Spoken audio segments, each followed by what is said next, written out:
Salam Ika Lemhanas.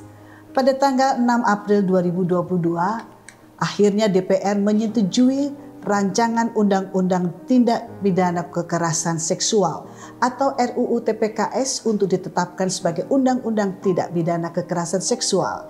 RUU TPKS ini merupakan terobosan dalam pembaharuan hukum dalam menjawab persoalan kekerasan seksual di tanah air. Keberhasilan ini tentunya tidak terlepas dari upaya para aktivis perempuan yang telah berjuang dengan gigih selama berbulan-bulan demi membela keadilan bagi para korban tindak kekerasan seksual. Salah satu aktivis perempuan yang berjuang untuk menggolkan RUU ini adalah Ibu Dr. Nini Rahayu SH.MH. Selamat siang Ibu, terima kasih atas kehadirannya di Ika Lemhanas ini. Ika Lemhanas mendapat kehormatan untuk mewawancarai Ibu Nini Rahayu. Dan kita tahu Ibu, kemarin Ibu berjuang gigih untuk menggolkan RUU TPKS ini untuk menjadi RUU. Apa yang melatar belakangi ini? Ibu apakah sudah puas dengan hasil yang telah dicapai ini? Oke, salam Ikal ya. Ika Lemhanas. Ika Lemhanas, salam Ika Lemhanas. Terima kasih kesempatannya. Jadi kalau ini upaya menggolkan RUU ini sebetulnya bukan berbulan-bulan tetapi bertahun-tahun. Justru bertahun-tahun. Jadi sebagai rancangan undang-undang saja itu sudah diupayakan masuk di prolegnas sejak tahun 2016. Tetapi upaya untuk melakukan advokasi betapa pentingnya undang-undang tindak pidana kekerasan seksual terutama bagi perempuan dan anak-anak yang paling banyak menjadi korban, walaupun undang-undang ini bagi semua masyarakat Indonesia ya, termasuk laki-laki. Hanya sampai dengan saat ini yang paling banyak menjadi korban kekerasan seksual itu memang perempuan dan anak-anak. Itu kita mulai sejak 2098 sebetulnya. 2008. Bukan, 98. Oh, tahun 98. Jadi cukup begitu reformasi ada korban kekerasan seksual, kita kemudian menjadi tahu nggak ada aturan hukum yang bisa membantu mereka mendapatkan keadilan. Kenapa? Karena undang-undang yang ada, kita sebetulnya punya Mbak Ida, punya KUHP, punya Undang-Undang Perlindungan Anak tahun 2002, punya Undang-Undang Penghapusan Kekerasan dalam Rumah Tangga misalnya, atau Undang-Undang Pemberantasan Tindak Pidana Perdagangan Orang tahun 2007. Tapi berbagai undang-undang ini ternyata belum mampu mengakomodasi kebutuhan penyelesaian kasus hukum kalau korbannya adalah kekerasan seksual gitu. Yang dimensinya berbeda dari berbagai undang-undang ini. Seharusnya bagaimana Bu itu yang untuk kasus kekerasan seksual ini? Ya, antara lain misalnya di KUHP itu diatur di dalam pasal 285 ya. Kekerasan seksual adalah perbuatan di mana mengharuskan ada unsur kekerasan secara fisik dan mewajibkan ada unsur penis ke vagina. Sementara bentuk kekerasan seksual kan macam-macam ya. Bagaimana itu? Membuktikannya juga susah. Susah gitu ya. Pembuktiannya pun susah kalau pakai KUHP kan. Jadi harus ada 2 orang saksi begitu ya. Harus ada bukti dan lain sebagainya. Padahal seperti kasus kekerasan seksual pada umumnya, siapa yang bisa memberikan kesaksian gitu. Oleh karena itu di undang-undang ini saya senang tadi Ibu Ida menyampaikan ini adalah terobosan. Salah satu bentuk terobosannya adalah soal pembuktian ini. 1 orang saksi yaitu saksi korban saja sudah cukup. Nanti ditambah dengan ahli dan barang bukti. Dan itu adalah satu-satunya paradigma baru dalam hukum acara di Indonesia. Ya, karena selama ini saksi itu harus 2 orang. Selain itu kesaksian boleh dilakukan secara elektronik. Kalau dulu kan nggak bisa. Di undang-undang ini boleh. Jadi bagi korban apalagi yang memang sudah begitu sulitnya ya menghadapi proses pemeriksaan, proses pembuktian, dia disuruh menceritakan kembali. Kalau dia nggak siap, boleh yang menceritakan itu pendamping. Bahkan dengan cara elektronik diperbolehkan. Jadi ini memang luar biasa. Dari tahun 98 sampai dengan 2022 ini waktu yang cukup panjang. Betul. Dan apakah korbannya juga semakin banyak ini Bu? Sehingga Ibu gigih untuk memperjuangkan RUU ini. Iya, korban kekerasan seksual ini memang seiring dengan kesadaran masyarakat juga ya. Lalu pemerintah kan terus membangun sarana-sarana pelaporan ya, dan orang juga semakin paham bahwa kalau dirinya korban nggak perlu takut karena ada polisi yang melindungi dan lainnya. Keterbukaan sistem pelaporan, dukungan pendamping, dukungan pemerintah itu juga memberi kontribusi kenapa yang dulu perempuan itu takut sekarang jadi berani melapor. Tentu keberanian ini harus terus didukung. Saya berasumsi bahwa kalau undang-undang ini nanti disahkan akan jauh lebih banyak lagi korban yang berani melapor. Saat ini saja contoh ya, di tahun 2020 ada kenaikan 500% kasus kekerasan seksual. Dari semula berapa itu? Dari 2019 ya, 20.000 lebih sudah kasusnya ya, dan itu 70% kasus kekerasan seksual. Kenapa semakin tinggi? Itu kontribusinya dipicu oleh kekerasan seksual berbasis elektronik. Justru karena sekarang ini kan memang semua berbasis elektronik. Betul sekali. Tapi justru dampaknya jadi orang tidak menyadari grooming itu adalah bentuk pelecehan seksual, ya kan? Pelecehan seksual dengan di dunia elektronik. Saya baru-baru ini mendapatkan laporan dari seorang korban. Orang melakukan chat tuh loh, WhatsApp. Ternyata diam-diam pasangannya itu memvideo, merekam, bukan hanya memvideo ya, karena videonya diketahui oleh sesama pasangan ya, tapi diam-diam pasangannya ini merekam aktivitas seksualnya, seksual jarak jauh, dan itu dijadikan alat untuk mengintimidasi, misalnya minta pertemuan offline, kalau tidak mau disebarkan dan lain sebagainya. Nah, kenaikan menurut data Safety Net itu 500%, menurut Komnas Perempuan mereka menerima laporan ada kenaikan 300% dibandingkan angka di tahun 2019. Ini artinya bahwa di era yang semakin terbuka, ancaman dalam bentuk kekerasan seksual juga jumlahnya semakin tinggi. Itulah kenapa kita semua gigih. Setidaknya dengan payung hukum ini, para perempuan korban ya, dan kita semua para perempuan yang potensial menjadi korban, karena siapapun ya, saya pernah mendampingi usia termuda 3 tahun Mbak Ida. 3 tahun. Yang menjadi korban kekerasan seksual. Rata-rata sebagian besar ini karena apa Ibu? Kekerasan seksual ini? Kalau kita perhatikan ya, ini kekerasan seksual itu akar persoalannya adalah relasi kuasa. Cara pandang, yang memandang perempuan itu objek, bukan manusia gitu. Jadi perempuan doang. Makanya kan sering ya, kalau perempuan diguyonin, disuwil-suwilin, biasa gitu. Kalau laki-laki yang nyuwilin itu juga biasa gitu. Tapi kalau perempuan yang nyuwilin malah nggak baik kan gitu. Diberi threat seperti itu ya. Perempuan dicolek biasa karena dianggap ya itulah laki-laki boleh mencolek gitu. Jadi itu yang menjadi akar persoalan, bukan soal pakaian. Bukan soal cara pandang, ingin menundukkan bahwa perempuan ini memang objek buat mainan gitu. Baik, ini Ibu gigih untuk membantu mereka yang sudah mengalami kekerasan seksual. Tetapi di lain pihak, dengan adanya digital sekarang ini, Bu, banyak sekali juga perempuan-perempuan yang justru menilai dirinya atau mengekspresikan dan bebas menunjukkan dirinya pun quote unquote tidak sebagai seorang perempuan Indonesia seperti itu Ibu. Bagaimana Ibu memperjuangkan satu kali Ibu memperjuangkan ini bahwa menderita satunya malah. Iya, memang begini. Ini batasan soal kebebasan berekspresi ya. Setiap orang bebas mengekspresikan dirinya begitu ya. Tetapi di sisi lain saya setuju dengan Bu Ida tadi bahwa juga harus harus memikirkan dampaknya kalau apa yang dilakukan itu terkait seksualitasnya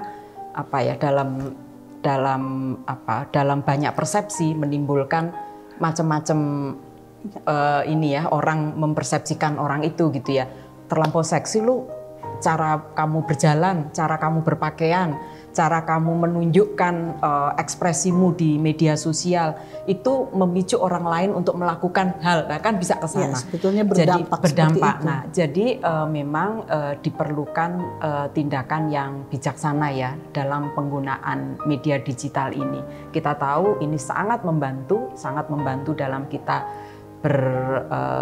melakukan peningkatan kapasitas, pendidikan, ekonomi, sosial, politik, semua menggunakan sarana digital. Tapi sarana digital ini juga bisa memberikan feedback yang buruk kalau semua pihak tidak memberikan kontribusi positif. Saya setuju, Ida. Ya, untuk itu yang memang kehati-hatian itu yang memang diperlukan, kehati-hatian dan kedewasaan dan cara berpikir, cara bertindak. Sekarang ibu-ibu pun kalau di media sosial juga memang kita harus hati-hati juga. Nah, ini kembali kepada RUU TPKS ini, Ibu. Apakah masih ada yang akan diperjuangkan karena pada tanggal 14 April nanti sudah akan masuk ke sidang paripurna ini? Iya, kalau ditanya puas gitu ya, kita sebetulnya sudah sangat luar biasa ya. Terus terang begitu kemarin diputuskan di rapat paripurna tingkat pertama bahwa ini semua setuju, hanya satu fraksi yang menolak, fraksi PKS, kita semua nangis melihat perjalanan panjang ya kita membangun pengetahuan publik untuk memberikan dukungan pada pentingnya RUU ini begitu ya. Lalu kita memberikan dukungan pada DPR untuk terus berinisiatif, jangan surut langkah. Bahkan kalau kita perhatikan kenapa di tahun 2021 kemarin kemudian jadi gongnya ya ketika Bapak Presiden awal Januari 2022 beliau menyampaikan statement di publik bahwa mohon disegerakan, ini penting untuk korban.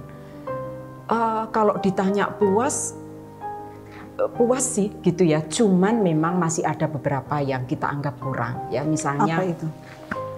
Yang kurang itu pengaturan soal perkosaan, itu tidak ada di sini. Jadi di undang-undang tindak pidana kekerasan seksual kemarin diatur 9 tindak pidana kekerasan seksual. Ada pelecehan seksual fisik, non fisik, pemaksaan perkawinan, pemaksaan sterilisasi, pemaksaan kontrasepsi, perbudakan seksual, dan yang belum diatur itu adalah perkosaan. Perkosaan dan pemaksaan aborsi itu dalam politik pemidanaan akan diintegrasikan di RKUHP yang menurut Pak Wamen kemarin dijanjikan mudah-mudahan bulan Juni. Kenapa kami kemudian berharap sekali kemarin terintegrasi di sini ya, karena ini delik khusus gitu ya. Pak Wamen, Pak Wakil Menteri, beliau menyampaikan begini, hampir di seluruh dunia lah ya, rape itu masuk di tindak pidana umum gitu. Jadi ini soal kodifikasi. Tetapi kami juga ingin menyampaikan bahwa rumusan unsur atau norma atau delik perkosaan ini harapan kita di dalam RKUHP nanti bukan hanya soal memaksa dan ancaman pemaksaan, tetapi bentuk-bentuk lain ya dalam perkosaan itu yang seringkali tidak terakomodasi. Misalnya victim petition. Jadi bias menerjemahkan keinginan korban. Misalnya ketika ini yang banyak terjadi di relasi pacaran ya. Ketika pacaran dia setuju intimate sampai berciuman dia setuju. Tapi ketika akan melakukan hubungan seksual dia menolak. Tapi aparat penegak hukum sering kemudian memberikan penilaian, udah di dalam kamar kok nggak mau. Ya udah pasti mau lah, masa bilang diperkosa, pasti suka-sama-suka. Memang pihak perempuan yang selalu disalahkan. Nah, kalau itu yang masih tertulis di KUHP besok, itu kegagalan kita. Karena di RUU Tindak Pidana Kekerasan Seksual ini, kita mampu mengintegrasikan DPR bagus sekali, pemerintah juga bagus sekali, dengan dukungan seluruh stakeholder, merumuskan bahwa dalam rumusan deliknya itu bukan hanya soal memaksa dan ancaman paksaan, tetapi melihat relasi kuasa antara pelaku pada korban. Gitu. Nah, kemudian Ibu ini setelah RUU TPKS ini nantinya diharapkan menjadi undang-undang, Ibu, apakah jumlah kekerasan seksual ini akan berkurang? Atau kalau tadi Ibu Dini mengatakan bahwa banyak sekali nanti korban-korban yang berani menyampaikan. Sebetulnya kalau di RUU ini, di undang-undang ini kan kita bukan hanya mengatur soal pemidanaan, tapi juga ngatur pencegahan. Nah, kalau sistem pencegahannya itu berjalan gitu ya, mudah-mudahan sih bisa mengurangi ya, bisa mengurangi dari, karena soal kekerasan seksual ini sebetulnya kalau dilihat dari kuantitatif, jumlah yang sekarang dilaporkan itu bukan jumlah yang sesungguhnya. Masih sangat banyak yang tidak dilaporkan. Jadi misalnya kasus-kasus incest ya, yang pelakunya adalah bapaknya, pamannya, pakdenya, kakeknya, kakaknya. Bahkan ini ada satu kasus yang saya berkali-kali harus, kalau mengingat itu tuh sedih banget. Ada korban gang rape. Biasanya gang rape itu kasus satu orang korban, pelakunya banyak, itu terjadi di ruang publik. Ini terjadi di dalam keluarga. Jadi seorang anak diperkosa bapaknya, kakeknya, pamannya, dan kakaknya. Tapi justru fenomena ini fenomena apa, Bu? Karena kekerasan seksual justru di lingkungan keluarga ini. Ya, lagi-lagi kalau ditanya akar persoalannya tadi, cara memandang tidak menghargai tubuh perempuan itu loh. Karena masih ada yang beranggapan anak itu hak milik, istri itu hak milik, jadi diperlakukan apa saja boleh gitu. Marital rape, perkosaan suami pada istri, itu kan zaman dulu kayak emang ada suami memperkosa istri, bukannya istri harus selalu bersedia gitu kan. Nah, kita lalu punya undang-undang PKDRT. Nah, kasus-kasus pemerkosaan suami pada istri itu sedikit sekali dilaporkan. Dan setelah ada undang-undang PKDRT mulai lebih banyak. Atau mohon maaf, pekerja seksual. Pekerja seksual itu kan mana bisa sekarang lapor diperkosa. Orang kerjaan kamu pekerja seks kok diperkosa. Nah, dengan undang-undang ini dia bisa melapor. Karena soal kehendak itu penting. Kehendak. Kalau dia tidak menghendaki itu artinya dia pemaksaan. Sudah ya. Kekerasan itu sudah termasuk kekerasan. Melihat latar belakang ini, apakah itu Ibu Nini kemudian tersentuh ini untuk membantu perempuan-perempuan yang memang menjadi menderita karena kekerasan seksual ini. Mungkin dari hal-hal lain dilihat dari Ibu di background adalah hukum, tidak adakah yang lain Ibu? Mungkin selain masalah kekerasan seksual ini, ataukah memang kekerasan seksual ini sudah menjadi suatu yang krusial yang harus dibahas oleh negara? Ya, sebetulnya kita punya PR ya, sejak tahun 2000 itu ada Inpres nomor 9, Inpres Mainstreaming Gender. Jadi seharusnya seluruh perencanaan pembangunan, pelaksanaan pembangunan sampai evaluasinya itu harus mainstream, termasuk penganggarannya. Kenapa? Setelah kita meratifikasi penghapusan segala bentuk diskriminasi terhadap perempuan tahun 1974 itu melalui SIDO, Undang-Undang Nomor 7, harusnya tidak ada lagi berbagai bentuk diskriminasi. Jadi kekerasan seksual ini hanya salah satu. Akarnya itu adalah diskriminasi terhadap perempuan. Ketika seorang perempuan diposisikan dan dikondisikan berbeda, maka ini yang menyebabkan ini. Misalnya di kantor, perempuan sekretaris aja, jangan ketua. Ketua itu laki-laki, karena ketua lebih rasional. Kalau perempuan itu dia cuma pakai insting, pakai perasaan, nangisan, mewek, nggak bisa mimpin. Udah diposisikan dari sudut pandangnya. Iya, ini soal sudut pandang, cara pandang, misalnya itu ya. Maka kemudian lagi itu soal di tempat kerja masih begitu. Makanya sampai dalam setiap proses rekrutmen, apakah di pemerintah atau masyarakat sipil, kan sering itu diberikan afirmasi perempuan diutamakan 30%. Tidak lain karena selama ini masih cukup besar anggapan bahwa perempuan itu nggak bisa mimpin, nggak memiliki pendidikan tinggi dan selalu. Maka diskriminasi peran inilah yang menyebabkan sampai sekarang laporan Kementerian Pemberdayaan Perempuan tahun 2020, angka partisipasi sekolah perempuan dan laki-laki panjang mana? Panjang laki-laki. Perempuan lebih banyak yang putus sekolah. Kenapa? Karena dinikahkan, apalagi di masa pandemi kemarin.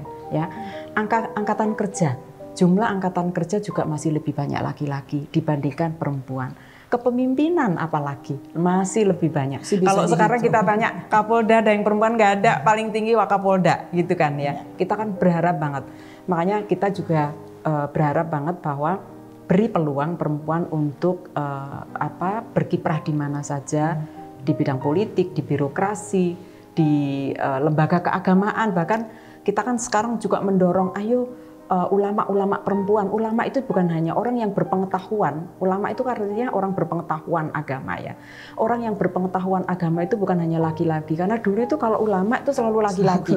Padahal di komunitas itu banyak sekali ulama perempuan. Dan tokoh-tokoh besar kita kalau dihitung ulama perempuan kita itu di tahun 28 saja sudah ada yang sekolah ke Yordan segala macam. Itu perempuan. Jadi memang Bu Ida, saya senang pertanyaan ini. Jadi akar persoalannya adalah diskriminasi. Begitu perempuan diposisikan, dikondisikan berbeda, maka berimplikasi pada banyak hal. Bagaimana sikap dari perempuan sendiri, Ibu, melihat masih adanya diskriminasi sampai saat ini? Masih di industri 4.0 saja masih ada diskriminasi. Nah, kemudian bagaimana ini? Bagaimana mengaktualisasikan seorang perempuan bahwa kami mempunyai pribadi yang sama juga dengan kaum pria. Dan ini apalagi masih dalam bulan Kartini, kami sebutnya itu bulan April ini adalah bulan Kartini, di mana Kartini pun berjuang. Nah, ini bagaimana lebih baik mencegah daripada walaupun sudah ada payung hukumnya, walaupun sudah ada undang-undangnya, tetap lebih baik mencegah ini. Iya, yang pertama barangkali pendidikan ya, pendidikan di lingkungan terkecil pasti keluarga, di sekolah ya, bahwa pendidikan kesetaraan dan keadilan itu menjadi kata kunci. Jangan lagi melakukan upaya-upaya pembedaan gitu. Nah, lalu jadi kayak praktek-praktek bullying pada perempuan apa itu juga sudah harus mulai dihindari ya. Lalu yang kedua barangkali beri kesempatan, kalau saya selalu berharap beri kesempatan pada perempuan gitu ya. Jangan terus dipinggirkan peran mereka gitu, kasih kesempatan, karena kalau dikasih kesempatan dia akan meluncur tuh jalannya begitu. Loh, enggak dong, bersaing dong, katanya ingin sama, kok dikasih kesempatan? Ya karena perempuan sudah lama tertinggal, maka kasih kesempatan itu supaya bisa mengejar begitu. Nah, yang ketiga barangkali kita sebagai perempuan sendiri juga harus memegang teguh gitu. Keinginan ini harus dirawat begitu ya. Kita tahu pada era Kartini begitu gigih ya upaya mengajak perempuan itu memiliki pendidikan yang cukup begitu ya. Lalu di peringatan Hari Ibu ya, setiap Hari Ibu, kalau kita lihat deklarasinya pada waktu itu tahun 28 yang diharapkan juga ada 3 ya, hapus poligami, lalu hapus perkawinan anak, dan pendidikan bagi perempuan. Nah, yang barangkali cukup perlu ditekankan sekarang ini adalah pendidikan kritis. Apa itu, Bu? Pendidikan kritis itu mengajak kepada semua pihak, ini bukan hanya perempuan sih, mengajak kepada semua pihak, terutama perempuan, untuk mengenal apa bentuk-bentuk ketidakadilan yang masih terjadi pada perempuan. Kalau bahasa kerennya itu feminis sebetulnya, tapi kalau kadang ada orang yang anti pada istilah feminis karena dianggap feminis itu punya barat, feminis itu liberal gitu. Padahal feminis itu adalah pendidikan kritis. Pendidikan kritis untuk melihat apa sih yang belum adil bagi perempuan. Jadi kalau ada perempuan miskin, perempuan bodoh, perempuan tertinggal, perempuan tidak diberi kesempatan untuk mengikuti pendidikan seperti Kartini itu kan, mau sekolah ke Belanda aja nggak boleh kan waktu itu, mau keluar rumah nggak boleh. Bagaimana bisa mendapatkan pendidikan kritis ini, Bu? Ya, saya kira itu tonggaknya ada di Pancasila. Kembali pada Pancasila. Jadi di pembukaan Undang-Undang Dasar 45 kita tahu kan keinginan bangsa ini kan hanya 2, ingin mewujudkan kesejahteraan dan keamanan. Lalu diturunkan itu dalam 5 sila Pancasila. Kalau kita ingin membuat masyarakat itu tanpa diskriminasi, kehidupan masyarakat yang non diskriminasi, equal gitu ya, equal dan equality, maka sebetulnya itu menjalankan sila ketuhanan. Karena Sang Pencipta itu melahirkan manusia itu punya martabat yang sama, nggak dibedakan laki dan perempuan. Lalu yang sila yang kedua kemanusiaan. Ya, jangan dong kalau punya 2 anak, laki dan perempuan, lalu yang perempuan nggak usah sekolah, yang laki aja gitu kan, janganlah. Kalau yang perempuan dikawinkan aja gitu. Dan itu yang sekarang diperangi pemerintah. Makanya kita perlulah sama-sama gitu ya. Jadi kalau punya adik perempuan, ponakan perempuan, saudara perempuan, ayo kalau misalnya tiba-tiba dia masih unyu-unyu usia 15, 16, praktek ini masih terjadi loh. Nah, itu kebanyakan kekerasan seksual ini di kota atau di kota-kota kecil? Kalau itu hampir menyeluruh. Dia tidak mengenal. Walaupun di kota dengan pendidikan tinggi pun mereka masih terjadi. Ya, bahkan pelakunya ada yang pejabat menduduki. Makanya kenapa di undang-undang ini ada pemberatan, Bu Ida. Ini juga terobosan lagi. Saya mesti sampaikan pada kesempatan ini. Salah satu bentuk terobosannya adalah mengatur pemberatan hukuman sepertiga kalau pelaku kekerasan seksual itu adalah pejabat, orang tua, tokoh agama yang sekarang kita juga tahu cukup banyak ya, tokoh agama, tokoh masyarakat, udah ditokohkan tapi melakukan. Maka nanti hukumannya diperberat sepertiga. Sampai hukuman mati kan? Enggak, kalau hukuman mati enggak. Sekarang sudah ada vonis untuk hukuman mati? Iya, masih banding ya itu. Karena di RU ini, di undang-undang ini nanti tidak ada hukuman mati. Di KUHP memang masih ada, karena yang kasus Bandung itu, Heri ya, itu masih pakai KUHP. Memang KUHP masih mengatur hukuman mati, tapi kalau di undang-undang ini tertinggi seumur hidup atau 20 tahun? 20 tahun, iya.